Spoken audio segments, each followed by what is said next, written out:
Hello साथीहरु नमस्कार। अहिले तपाईहरु हेर्दै हुनुहुन्छ डीसीबी स्टुडियो र म आज डीसीबी स्टुडियो मार्फत तपाईहरुलाई के देखाउन चाहन्छु भन्दाखेरि शेयरिट, जसको बारेमा हामी सबैलाई थाहा छ।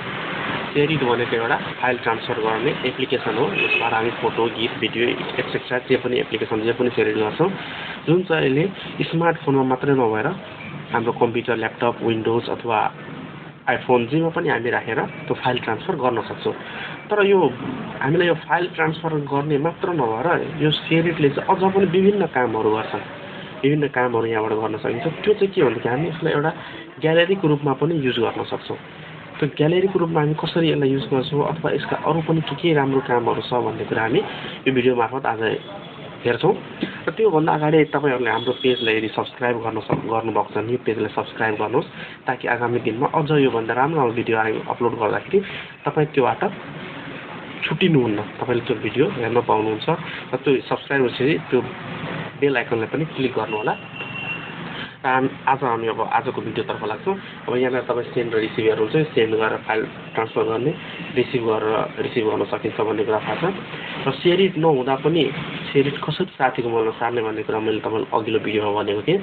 यहाँ यो फेसबुकको फ्रेन्ड रिक्वेस्टको टाइपमा जुन यो प्लस आइकन छ यहाँ र त्यहाँबाट गर्न सकिन्छ भन्ने कुरा तपाईहरुलाई मैले अघिल्लो भिडियोमा भनेको थिएँ। यो भिडियोमा चाहिँ म तपाईलाई अब यहाँ अब सेन्ड रिसिभ गर्नुभयो हैन। त्यसपछि यहाँ अब भिडियो, यहाँ होमको छेउमा भिडियोजको अप्सन छ। र यहाँ भिडियोमा हामी क्लिक गर्छौं। भिडियोमा क्लिक गरिसकेपछि यहाँनिर रिसिभ्ड भिडियो भएको हो हैन। त्यसपछि हामीले अब हाम्रो मोबाइलमा भएको सबै भिडियोहरु यहीँबाट हेर्न पाइन्छ। कुनै पनि त्यसको लागि एमएक्स प्लेयर चाहिँदैन हामीलाई। कुनै पनि भिडियो प्लेयर नहुँदा पनि हुन्छ। अल भिडियोजमा हामी क्लिक गर्छौं। अल भिडियो हामी क्लिक यहाँ फोल्डर वाइज सबै भिडियोहरु फोल्डर वाइज हेर्न सक्छौं। र अझ पनि यहाँ मोरमा क्लिक गरेपछि तपाईले सबै यहाँ भरको सबै फोल्डरहरु तपाईले भिडियोको हेर्न सक्नुहुन्छ। यहाँ क्लिक गरेर तपाईले जुनै पनि फोल्डर गीत हेर्न सक्नुहुन्छ, प्ले गर्न सक्नुहुन्छ। प्ले पनि हुन्छ, म मैले प्ले गरिन है। त्यसपछि तपाईले यहाँनिर भिडियो अन्तर्गत तपाईले अनलाइनबाट भिडियोहरु पनि तपाईको यदि वाइफाई नेट कनेक्ट छ भने तपाईले यहाँ फिल्म अर भिडियोहरु अथवा इन्टरटेनमेन्ट विभिन्न चीजहरु यहाँ हुन्छन् हैन।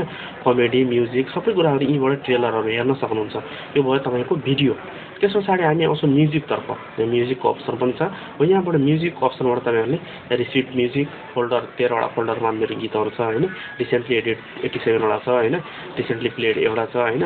र यहाँ तपाईले अल सङ्ग्स भित्र सबै गीतहरु तपाईले यहाँ हेर्न सक्नुहुन्छ। जुनै पनि प्ले गर्न सकिन्छ यहाँबाट। यसको प्लेयर पनि राम्रो प्लेयर छ। म यहाँ प्ले गर्दिन, तपाईहरुलाई मैले बताएको मात्रै हो। त्यसपछि हामी जान्छौं यहाँ पिक्चर्समा। अब यो भनेको हामीले ग्यालेरी मुख्य कहिलेकाहीँ ग्यालेरी डिलिट भएको हुन्छ, हाइड भएको हुन्छ अथवा ग्यालेरी हाम्रो सपोर्ट गर्दैन। त्यतिखेर हामी यहाँबाट ग्यालेरी युज गर्न सक्छौं हैन। त्यसमा अब रिसिभ पिक्चर यहाँ छ हैन। मोरमा गएर अझ धेरै देखाउँछ यहाँ हैन। त्यसपछि तपाईले अल पिक्चर्समा क्लिक गरौँ। हामी अल पिक्चर्समा फोल्डर वाइज सजिलो यहाँनिर अब तपाईले टोटल पिक्चरहरु तपाईको मोबाइलमा भएको फोल्डर वाइज सबै पिक्चरहरु यहाँ हेर्न सक्नुहुन्छ। शेयरिटमा कतिवटा छ, ब्लुटुथमा कतिवटा छ हैन।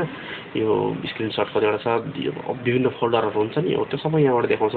त्यसै अनलाइन पिक्चर्स पर्यो भने तपाईले अनलाइनबाट यहाँबाट फोटोहरु डाउनलोड गर्ने यहाँ ग्यालेरी छ हैन। वालपेपरमा क्लिक गरेपछि यो विभिन्न वालपेपरहरु तपाईले यहाँबाट हेर्न सक्नुहुन्छ। फ्लावर्सको चाहिँ एनिमल्सको के हुन्छ हैन, त्यो तपाईले अप्सनहरु यहाँबाट हेर्न सक्नुहुन्छ। हो यी विभिन्न कुराहरु तपाईले शेयरिट बाटै खोज्नु। ग्यालेरी खोलिराख्नु पर्दैन। अहिले गीत, भिडियो, म्युजिकको लागि ग्यालेरी खोलिराख्नु पर्दैन हैन। अब त्यसपछि तपाईले अब यहाँ हिस्टोरी यो सबै अगाडि चाहिँ थाहा भएको, अलिकति यो नयाँ भर्जन भएकोले फरक छ हैन। हो यी विभिन्न कुराहरु तपाईले ग्यालेरीको काम शेयरिटले गर्छ। हो यी विभिन्न कामहरुको लागि शेयरिटको युज गर्न सक्नुहुन्छ। कतिपय साथीहरुलाई थाहा थियो होला, कतिपयलाई थाहा नहुन पनि सक्छ।